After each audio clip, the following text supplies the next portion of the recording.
Bismillahirrahmanirrahim. Assalamualaikum warahmatullahi wabarakatuh.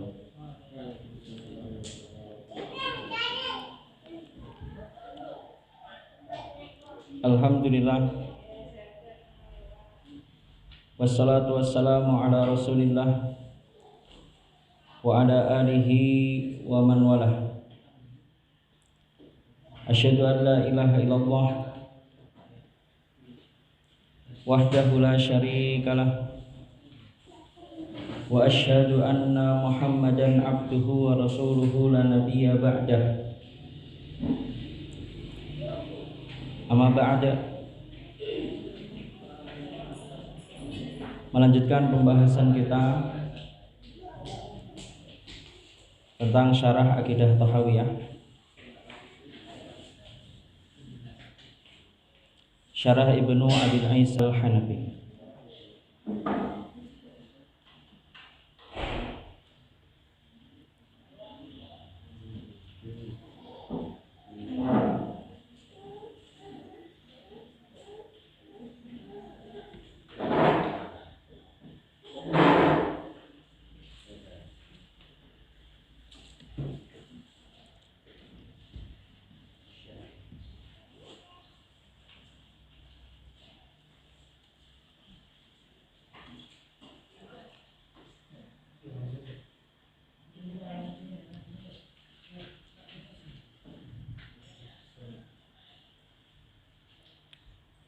Ya, dimulai dari Ustaz. Monggo Ustaz. Latihan. Bismillahirrahmanirrahim. Wa qalibi suwaril Qur'ani mutadamminatun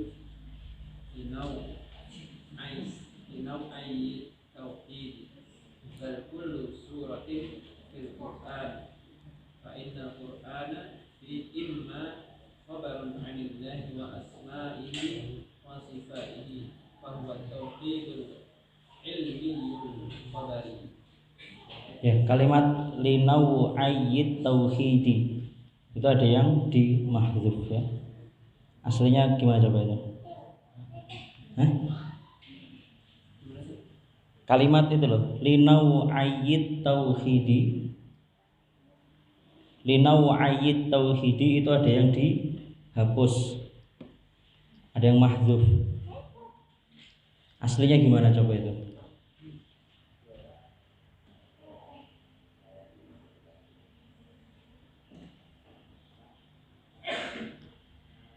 Linau ayyid tauhidi itu ada yang dihapus.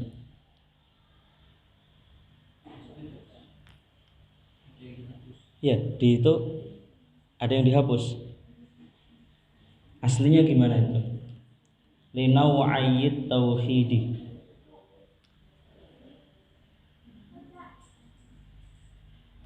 Kenapa itu bisa jadi linau ayyi? Linau ayyi itu kan ada yang dihapus itu.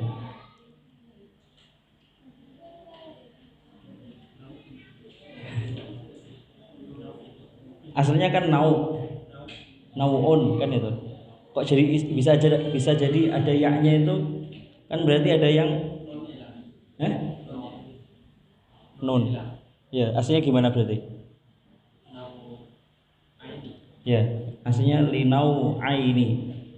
Kan aslinya nau'an. Kemudian ada huruf itu li itu kan itu. Jadi linau aini. Kemudian dia menjadi mudhof ilah kan itu. Nunnya dihilangkan kan itu. Linau ayyid tauhidi. Ya. Wa ghalibu suwaril Qur'an, kebanyakan surat-surat di Al-Qur'an mutadamminah li naw'iyit tauhidi, mengandung dua jenis tauhid. Nau'ain kan artinya, dua jenis tauhid. Bal kullu surah, bahkan di setiap surat fil Qur'an, di dalam Al-Qur'an. Fa innal Qur'an, Lalu Al-Qur'an itu imma khobarun, bisa berupa kabar, anillahi, tentang Allah, wa asma'ihi, dan bisa berupa kabar tentang nama-nama Allah, wa sifatihi, dan bisa berupa kabar tentang sifat-sifat Allah. Fahuwa at-tauhid al-ilmi al-khabari, ialah yang disebut tauhid al-ilmi al-khabari, yaitu yang perlu diperhatikan di situ tauhid al-ilmi al-khabari. Dari awal ketika kita membahas tauhid, Ibnu Abil Is Al-Hanafi sudah menjelaskan pembagian-pembagian tauhid atau istilah-istilah tauhid sesuai dengan maksudnya. Dari tauhid rububiyah, maksudnya apa rububiyah itu tadi? Maksudnya ya untuk mentauhidkan kekuasaan Allah, penciptaan Allah. Kemudian tauhid uluhiyah, mentauhidkan perkara-perkara ilahiyah, peribadahan kepada Allah Azza wa Jalla. Tauhid as-sifat itu sudah disebutkan oleh Ibnu Abil Is Al-Hanafi. Kemudian sebelum ini sudah kita bahas ada tauhid al-isbat wal ma'rifat. Tauhid al-isbat wal ma'rifat. Kemudian ada tauhid at-talab wal qasd. At-talab wal qasd. Sekarang beliau Ibnu Abil Al-Hanafi menyebutkan istilah tauhid lagi. Ada istilah namanya tauhid at-tauhid al-ilmi al-khabari, mensifati tauhid. Tauhid ini ada yang sifatnya ilmu, keyakinan, al-khabari, kabar. Ada tauhid ini bersifat, ada yang bersifat pengetahuan atau keyakinan, bersifat kabar, keterangan. Lanjutnya Ustaz. Wa imma da'watun ila ibadatihi wahdahu la syarika lah wa khalqu ma yu'badu min dunihi fa huwa at-tauhidul iradiyyun talabiyyun wa imma amrun wa nahyun wa ijarun bi ta'atihi fadhalika min huquqit tauhid wa mukammilatihi. Wa imma da'watun, tauhid itu bisa berupa di Al-Qur'an ini, yang dijelaskan di dalam Al-Qur'an ini, selain tentang kabar tentang Allah dan atau menjelaskan tentang tauhid al-ilmi al-khabari, Al-Qur'an ini juga menjelaskan tentang da'watun ila ibadatihi wahdahu la syarikalah, seruan untuk menyembah kepada Allah semata, wahdahu la syarikalah, tidak ada sekutu baginya. Wa khal'u ma yu'badu min dunih, dan seruan dakwah untuk melepas segala apa yang disembah, ma yu'bad, segala yang disembah, min dunih, selain Allah Azza wa Jalla.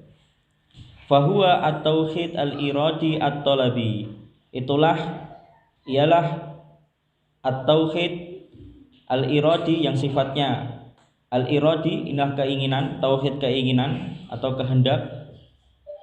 At-talabi, tauhid yang bersifat permintaan atau perintah.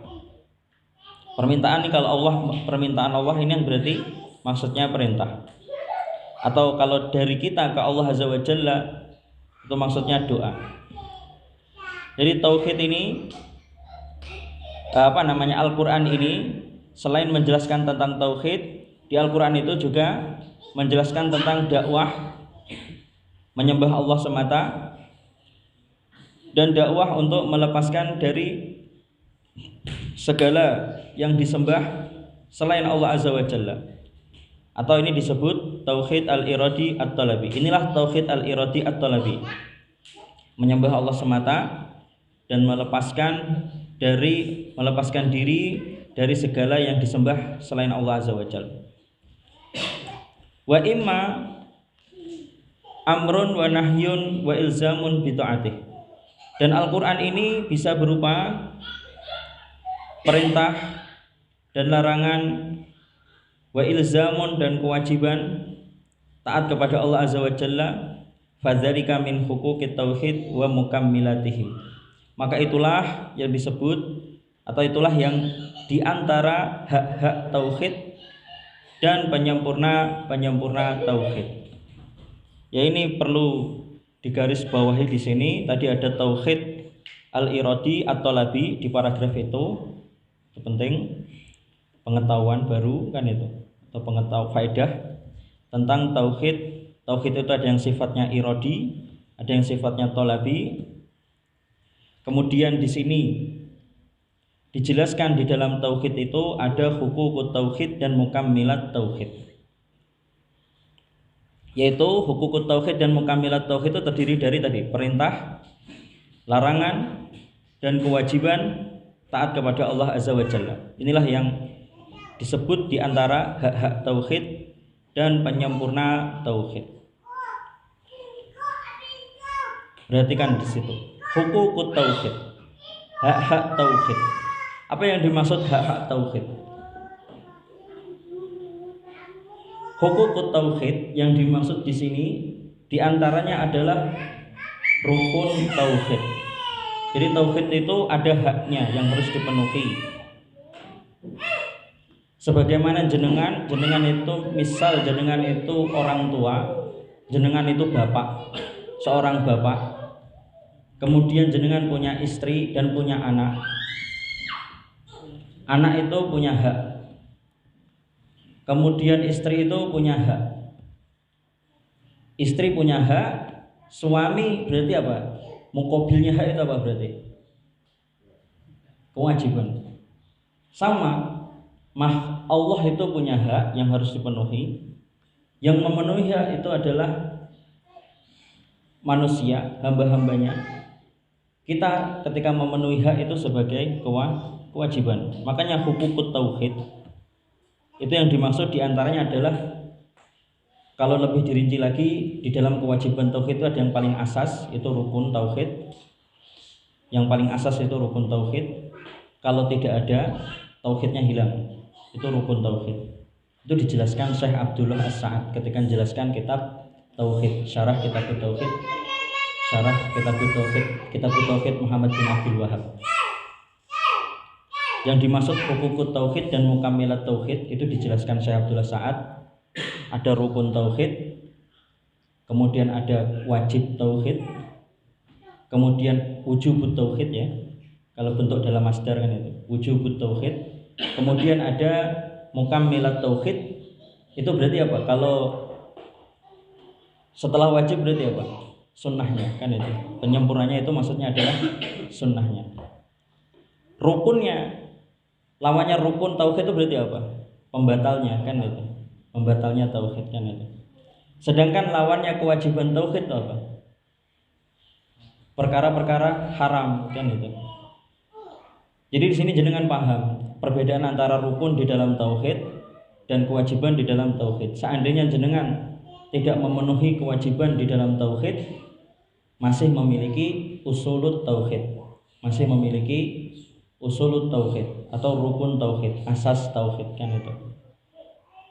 Ketika jenengan tidak menyempurnakan kewajiban, konsekuensinya berdosa karena melakukan perbuatan haram. Sama, intinya melakukan perbuatan haram berarti kehilangan kewajiban tauhid, tetapi masih memiliki rukun tauhid. Kemudian di mukammilat ini itu sunnah tauhid. Lawannya sunnah itu berarti apa? Perkara-perkara yang makruh. Di dalam perkara makruh itu juga ada yang merinci, ada yang makruh, ada yang khilaful aula. Jadi di dalam perkara mukammilat tauhid itu diantaranya adalah perkara sunnah, kemudian ada perkara makruh, kemudian juga ada perkara khilaful aula, kemudian juga ada perkara mubah kan itu. Perkara mubah yang termasuk di dalam mukammilat tauhid. Sunnah jenengan paham kan? Di antara perkara makruh di dalam tauhid, masalah tauhid, perkara makruh apa coba contohnya? siapa itu Abdurrahman Ibnu Hasan Al-Syaikh di kitabnya Fathul Majid itu mencantumkan ketika menjelaskan hadis ini apa namanya, wahum la yastarqun wala yaktawun wala yatatayyarun wa ala rabbihim yatawakkalun. Kan itu. Tahu hadis itu? Tentang orang-orang yang masuk surga tanpa hisab.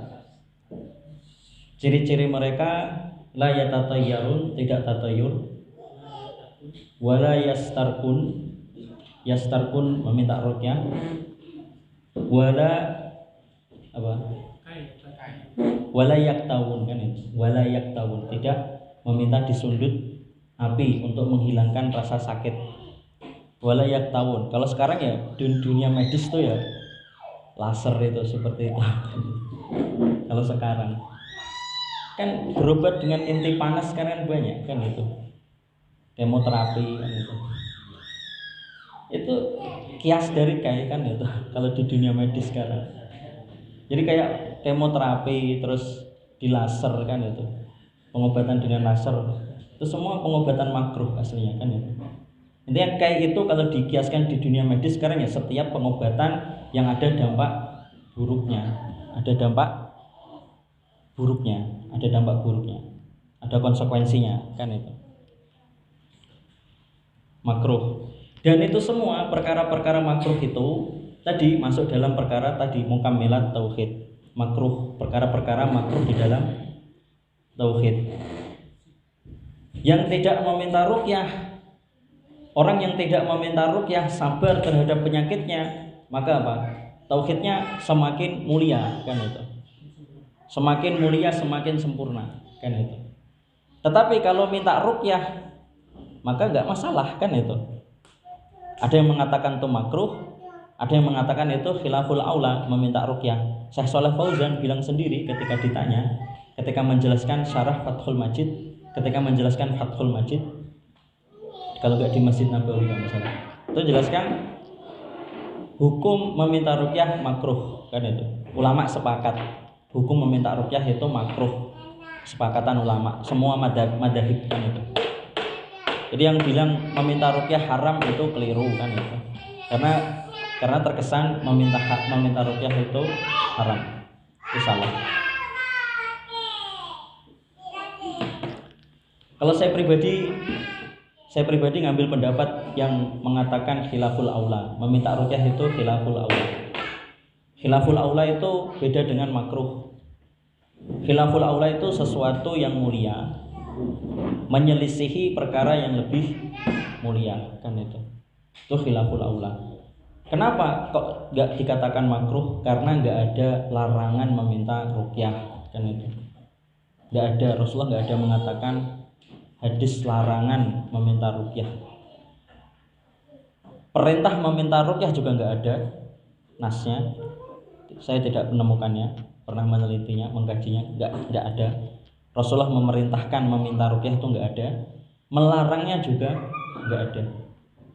Dan kalimat layastarqun itu dalam bentuk khobar kan itu, tidak dalam bentuk perintah ataupun larangan kan itu, beda kan itu. Layastarqun, mereka tidak meminta ruqyah. Mana? Apakah itu menunjukkan dalalah larangan kan itu? Kan enggak. Layastarqun.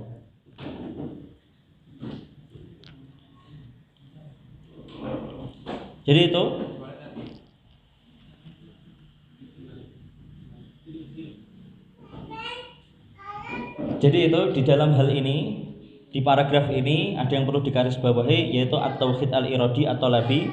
Kemudian ada hukukut tauhid. Hukukut tauhid itu dirinci lagi, ada rukun tauhid dan ada kewajiban tauhid.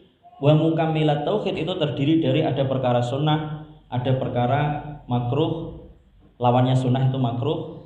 Kemudian ada perkara khilaful aula, ada perkara mubah. Sedangkan lawannya rukun itu pembatalnya adalah nawaqid kan itu, pembatal tauhid, nawaqidul Islam kan itu. Kemudian lawannya perkara wajib ya perkara haram kan itu. Ya, insya Allah di sini paham ya apa yang dimaksud hukukut tauhid dan mukammilat tauhid kan. Kalau nggak paham ini, orang kalau nggak paham ini mudah jadi khawarij, mudah mengkafirkan orang kan itu. Kalau nggak paham masalah ini, ada namanya inti tauhid atau usulut tauhid. Orang itu punya usulut tauhid, kemudian punya penyempurna tauhid kan itu. Ya, ada usulut tauhid, kemudian ada kewajiban-kewajibannya dan ada penyempurnanya kan itu. Ada 3. Dan itu yang jelaskan bukan saya sendiri kan itu. Saya mengambilnya dari Syekh Abdullah As-Sa'ad, dan Syekh Abdullah As-Sa'ad pasti yang ngambilnya dari Syekh Abdurrahman Hasan atau guru-guru sebelumnya kan itu. Dari Syekh Muhammad bin Abdul Wahab kan itu. Karena itu memang ketika menjelaskan kitab tauhid Syekh Muhammad bin Abdul Wahab.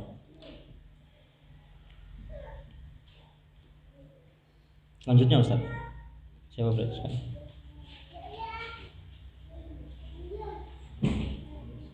وإما خبر عن إكرامه لأهل توحيده وما فعل بهم في الدنيا وما يكرمهم به في الآخرة فهو جزاء التوحيد.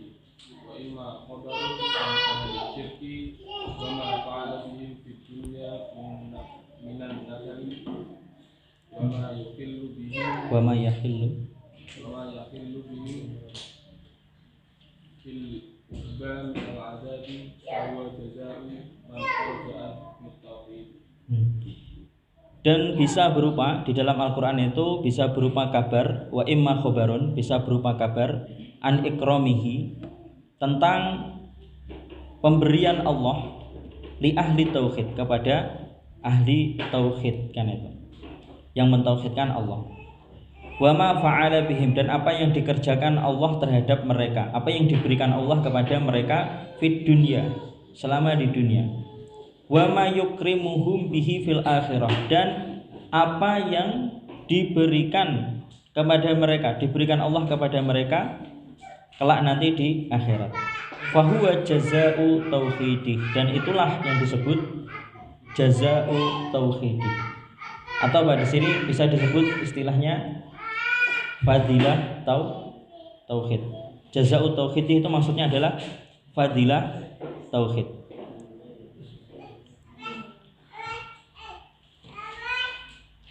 Wa imma khabarun an ahli syirki, dan bisa berupa di dalam Al-Quran itu menjelaskan kabar tentang ahli syirik dan apa yang Allah kerjakan terhadap mereka selama di dunia, apa yang Allah berikan kepada mereka selama di dunia, minan nakali, diantaranya berupa hukuman, wa ma yakhillu bihim, dan apa yang diberikan Allah kepada mereka fil uqba, kelak nanti di akhirat, minal adab, diantaranya berupa azab, hukuman. Fahuwa jaza'u man kharaja an hukmi tauhid, maka itulah balasan bagi siapa yang keluar dari hukum atau perkara tauhid. Itu berarti lawannya fadilah tauhid, lawannya fadilah tauhid, atau bahaya syirik. Jadi di Al-Quran itu menjelaskan tentang tauhid, menjelaskan tentang Allah, menjelaskan tentang asma Allah, menjelaskan tentang sifat Allah, itu disebut tauhid al-ilmi al-khabari, yang pertama. Kemudian Al-Quran itu menjelaskan tentang dakwah, tauhid, dakwah meninggalkan syirik, atau disebut tauhid al-iradi at-talabi, karena itu yang diminta Allah, yang diinginkan oleh Allah, yang diperintahkan oleh Allah, maka disebut al-iradi at-talabi. Dan bisa berupa yang ketiga, perintah, larangan, kewajiban untuk taat kepada Allah, atau yang disebut tadi hukukut tauhid atau mukammilat tauhid, hak-hak tauhid dan penyempurna tauhid. Kemudian di Al-Quran itu membahas tentang ahli tauhid, mensifati atau menjelaskan tentang ahli tauhid selama di dunia bagaimana sifatnya, kemudian nanti di akhirat bagaimana, atau itu pembahasan disebut fadilah tauhid kan itu. Kemudian Al-Quran itu menjelaskan juga tentang ahli syirik. Jadi Al-Quran itu enggak hanya menjelaskan ahli tauhid, tapi juga menjelaskan tentang ahli syirik, dan bagaimana mereka ketika di dunia, hukuman mereka ketika di dunia bagaimana, dan bagaimana mereka nanti ketika di akhirat, bagaimana hukuman mereka nanti ketika di akhirat, atau kita sebutnya itu lawannya fadilah tauhid, yaitu bahaya kesyirikan.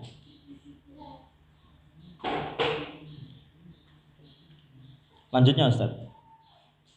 Al-Qur'an kulluhu fit tauhid wa huquqihi wa jazaihi wa fi sya'ni syirki wa ahlihi wa jazaihi.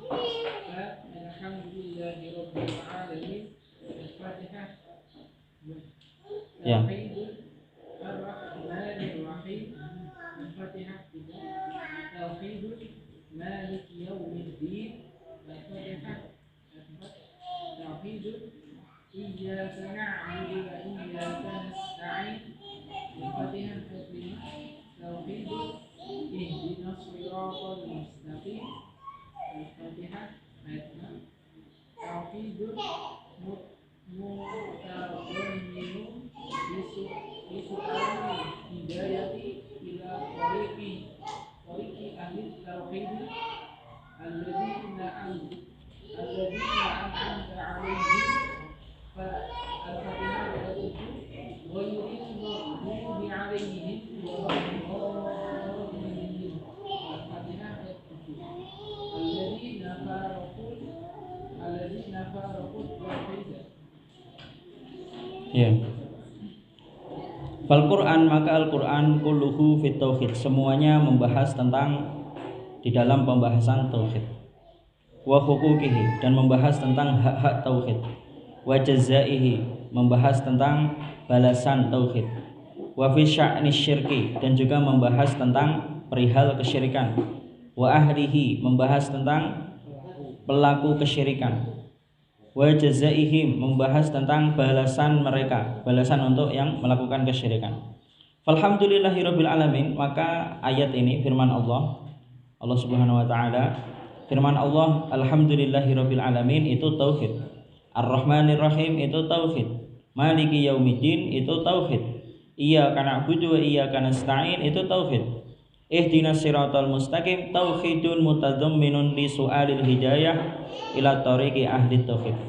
Ayat ini ihdinas siratal mustaqim itu tauhid yang mengandung permintaan li su'alil hidayah, meminta hidayah ila tariqi ahli tauhid, hidayah petunjuk kepada jalan orang-orang yang bertauhid. Alladzina an'amta 'alaihim ghairil maghdubi 'alaihim waladdallin. Alladzina faraqu at-tauhid, yaitu orang-orang tadi yang ahli tauhid itu adalah orang-orang yang diberi Allah kenikmatan pada mereka, bukan jalan orang-orang yang terlaknat. Ghairil maghdub, bukan jalan orang-orang yang dimurkai Allah. Ghairil maghdubi alaihim, maksudnya siapa itu? Tafsirnya itu maksudnya orang Yahudi. Waladdallin, dan bukan orang yang sesat, tafsirnya itu adalah orang Nasrani. Di sini ditambahkan, ditafsirkan oleh Ibnu Abilis Al-Hanafi, yaitu alladzina faraqu at-tauhid, yaitu orang-orang yang mengingkari atau menyelisihi tauhid.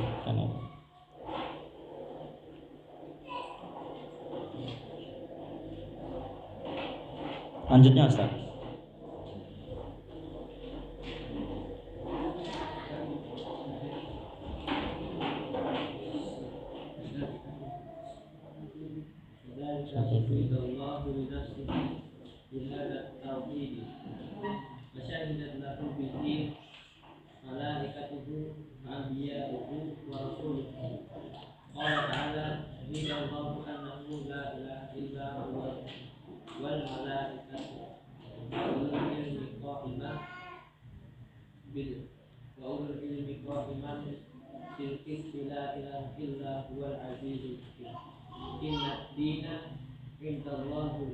Ya, ini seperti yang ditanyakan pernah sama Ustaz Fandi, pernah tanya tentang ini, tentang kandungan asyhadu, syahadatnya itu. Wa kadzalika syahidallah, begitu juga syahidallah, Allah bersaksi li nafsihi, untuk dirinya, bihadat tauhid, terhadap tauhid ini kan itu, atau terhadap keesaan ini, wahdaniyah ini. Wa syahidat lahu bihi malaikatuhu, dan begitu juga bersyahadat tentang wahdaniyah ini, atau bersyahadat kepada Allah tentang wahdaniyah ini para malaikatnya, malaikatuhu wa anbiya'uhu, dan para nabinya juga bersyahadat, wa rusuluhu, dan para rasulnya juga mengakui, bersyahadat, bersaksi akan wahdaniyah Allah, tauhid ini, terhadap tauhid ini, mentauhidkan Allah. Qala ta'ala, ini sebagaimana firman Allah Ta'ala yang maha tinggi, syahidallahu annahu la ilaha illahu.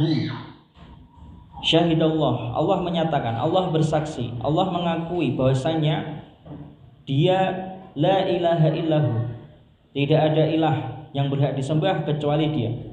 Wal malaikatu, begitu juga para malaikat. Wa ulul ilmi, begitu juga orang-orang yang berilmu. Qaiman bil qisti, yang menegakkan keadilan. La ilaha illahu al-azizu al-hakim, tidak ada ilah yang berhak disembah kecuali Dia, Al-Aziz yang maha perkasa, Al-Hakim yang maha bijaksana. Inna dina, sesungguhnya agama indallahi, di sisi Allah adalah Al-Islam. Lanjutnya Ustaz. Ini pembahasan ini di sini mengupas tentang ini syahadah ya. Di sini pembahasan temanya berubah ya. Bergeser ke tema lain ini, pembahasan Ibnu Abil Al-Hanafi. Bergeser ke pembahasan tentang lebih membahas tentang tadi, fokus ke nanti ini menjelaskan tentang syahadah kan itu. Lanjutnya Ustaz. Coba itu.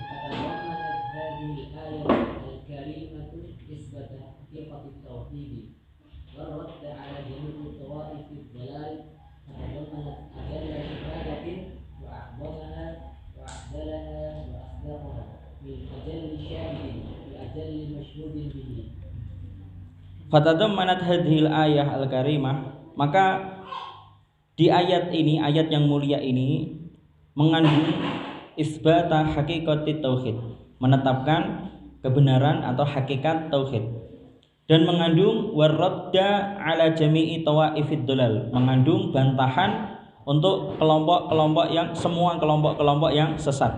Yang dimaksud di sini ya terutama ya orang Nasrani, sesat dalam masalah sifat itu ya, orang Nasrani, kemudian ya ahlul kalam, kemudian orang-orang sufi kan ya, kemudian fuqaha al-mutaakhirin. Intinya yang terpapar ilmu kalam ya, yang terpapar ilmu kalam dalam memahami tauhid. Itu yang dimaksud jami'i tawaif ad-dolal. Fatadammanat ajalla syahadatin, maka di ayat ini mengandung syahadah yang paling mulia, kesaksian yang paling mulia, wa'adzamaha, yang paling agung, kesaksian yang paling agung, wa'adalaha, kesaksian yang paling kuat, wa asdaqaha, kesaksian yang paling, wa'adalah maksudnya kesaksian paling adil ya, maksudnya paling kuat, wa asdaqaha, dan kesaksian yang paling benar, paling meyakinkan, min ajalli syahid, berasal dari pemberi kesaksian yang paling mulia, bi ajalli masyhudin bih, serta disaksikan oleh para saksi yang paling mulia. Lanjutnya Ustaz. Ini dalam ya pembahasannya Ibnu Abil Is, ini memang susah di sini.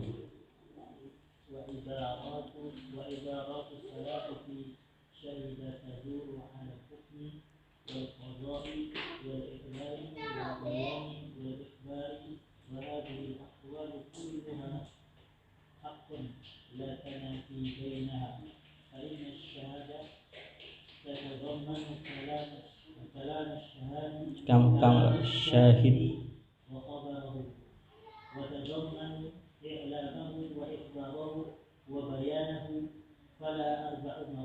ya. Wa ibaratus salaf, ini penting ini. Ini diantara hal yang saya sukai dari Ibnu Abil Is Al-Hanafi. Beliau itu berusaha mentahrir, mengumpulkan, menghimpun istilah-istilah ulama salaf dalam akidah. Jadi dari sini kita tanpa sadar nanti terbangun di diri kita menggunakan istilah-istilah salaf dan jauh dari istilah-istilah ahlul kalam atau ya ulama-ulama ahli kalam ya sekarang ya Asy'ariyah, Sufi kan itu, dan ulama-ulama apa ya Nusantara itu kan mereka kalau dalam menjelaskan akidah sering keluar dari ibarah salaf kan itu, istilah-istilah atau ungkapan-ungkapan yang sering digunakan ulama salaf. Jadi di sini Ibnu Abilis Al-Hanafi di antara manhajnya berusaha menghimpunkan itu ungkapan-ungkapan ulama salaf. Wa ibaratus salaf fi syahidah, di antara ungkapan-ungkapan ulama salaf dalam kalimat lafaz syahidah, taduru alal hukmi, berputar atau berlaku pada hukum. Jadi syahidah itu maknanya bisa diartikan hukum. Terkandung di dalam syahidah ini kesaksian, terkandung hukum. Wal qada, ketetapan atau keputusan. Wal i'lam, pemberitahuan. Wal bayan, dan keterangan. Wal ikhbar, dan pemberian kabar, memberi kabar, pemberian kabar. Wa hadhil aqwal kulluha haqqun. Ini perkataan-perkataan ini semua dari salaf, semuanya haqqun, benar. La tanafi bainaha. Tidak ada pengingkaran di antara ucapan-ucapan ini, tidak saling mengingkari satu sama lainnya. Fa inna syahadah tatadzaman kalam asyahid wa khabarah. Maka asy-syahadah, kesaksian kan itu mengandung di dalamnya ucapan orang yang bersaksi dan kabar tentang orang yang bersaksi.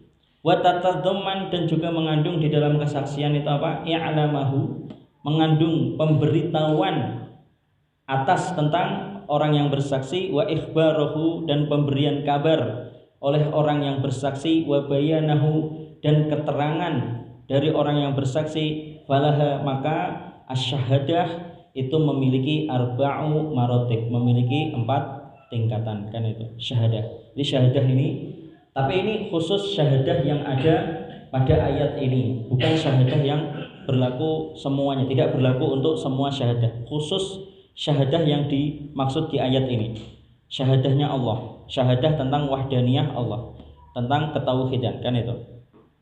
Lanjutnya Ustaz, ini terakhir ya.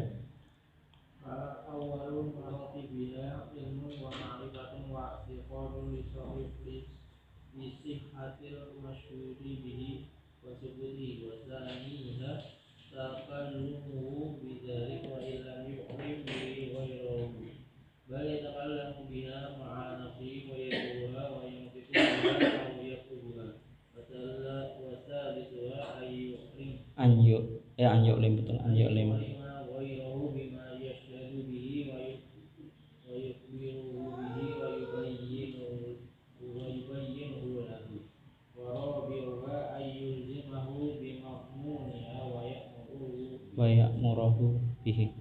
Jadi fa'awwalu maratibiha, tingkatan yang pertama dalam syahadah ini, kategori yang pertama yaitu syahadah itu adalah ilmu atau ma'rifah, pengetahuan, wa i'tiqad atau keyakinan, li sihhatil masyhud bihi, akan kebenaran, kesahihan yang disaksikan, wa thubutihi, dan ketetapan yang disaksikan. Itu kategori yang pertama. Nanti contoh-contohnya dipaparkan oleh Ibnu Abilis Al-Hanafi, nanti insyaallah dibahas di pertemuan berikutnya. Wasaniha, dan yang kedua, tingkatan yang kedua dalam syahadah ini, tingkatan yang kedua adalah bahwasanya syahadah itu terkandung takallumuhu bidzalik, ucapan, bicaranya yang bersaksi terhadap wahdaniyah Allah, bicaranya yang bersaksi bidzalik. Wa illam yu'lim, meski dia tidak memberitahu tentang tauhid itu, meski dia tidak memberitahu kepada yang lainnya. Wa illam yu'lim bihi ghairuhu, meski dia belum memberitahu kepada yang lainnya tentang wahdaniyah itu.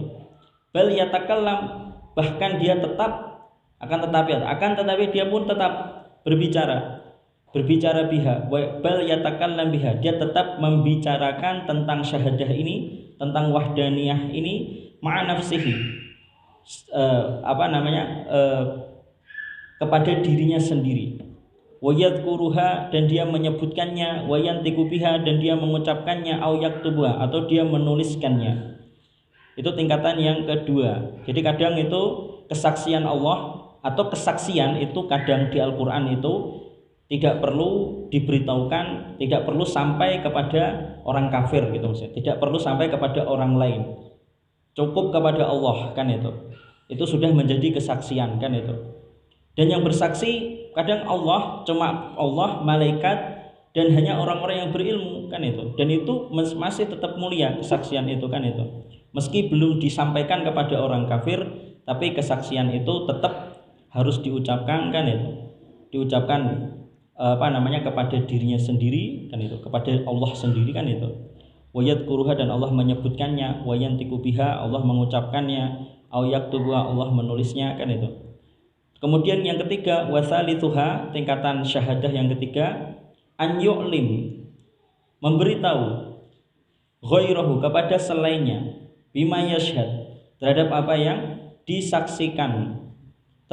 yang disaksikan, wa yukhbiru, lalu dia menjelaskannya, mengabarkannya, wa yubayyinuhu lahu, kemudian menjelaskan kesaksian tersebut.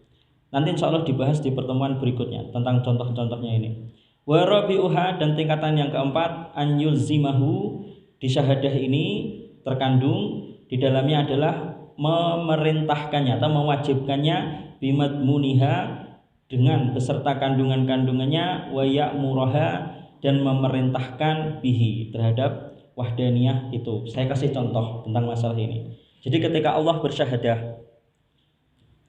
memberikan kesaksian, terkadang Allah tidak perlu menjelaskan dengan ucapan gitu maksudnya. Kadang Allah tidak perlu menjelaskan dengan ucapan. Kadang Allah menjelaskan dengan tindakan. Misal jenengan lihat pohon itu bisa tumbuh kan itu. Kemudian jenengan bisa mengambil pelajaran, di situ ada kebesaran Allah Azza wa Jalla dari pohon tersebut.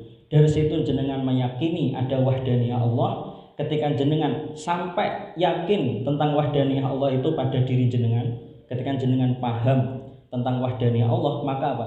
Terkandung di dalamnya kesaksian wahdaniyah itu harus jenengan taati. Maka terkandung ada perintah Allah, ada kewajiban Allah.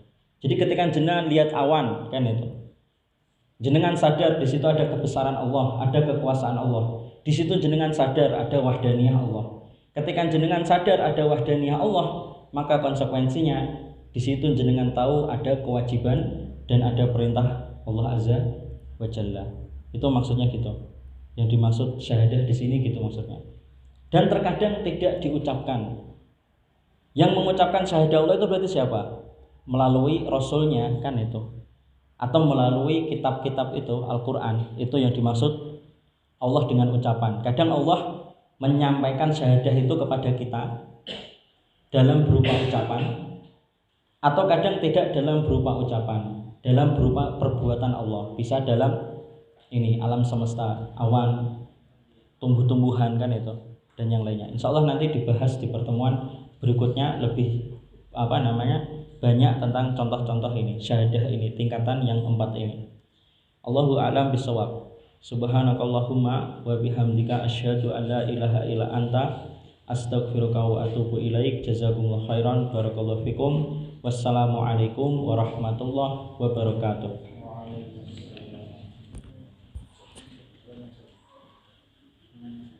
Oh iya. Bagaimana hukum kita makmum kepada Ansor Walid? Makmum kepada Ansor Tauhid kan itu.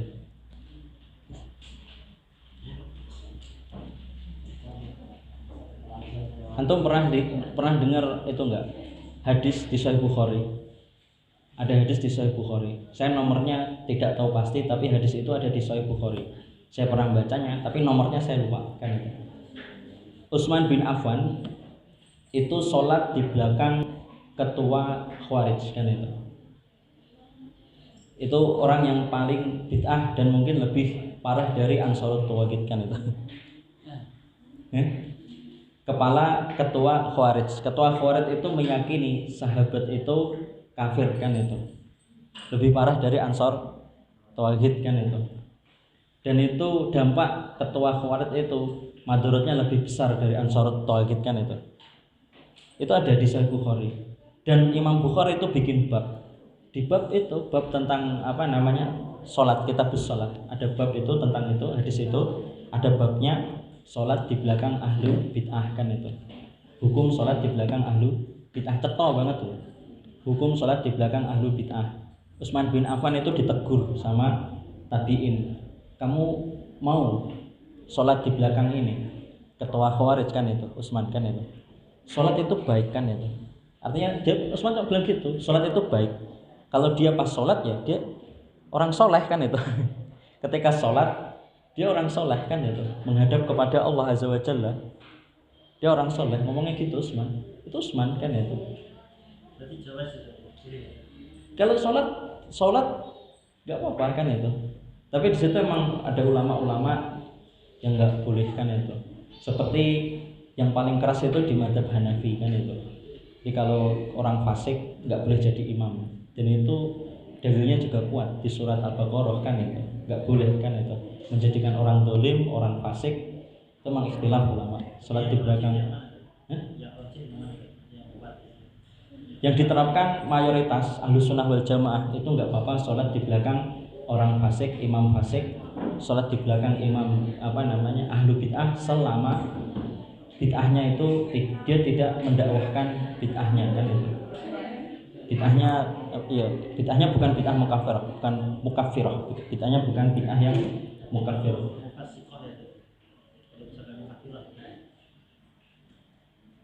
Kalau saya pahami dari hadisnya Utsman itu kan itu berat itu Khawarij itu, karena dia mengkafirkan sahabat kan itu.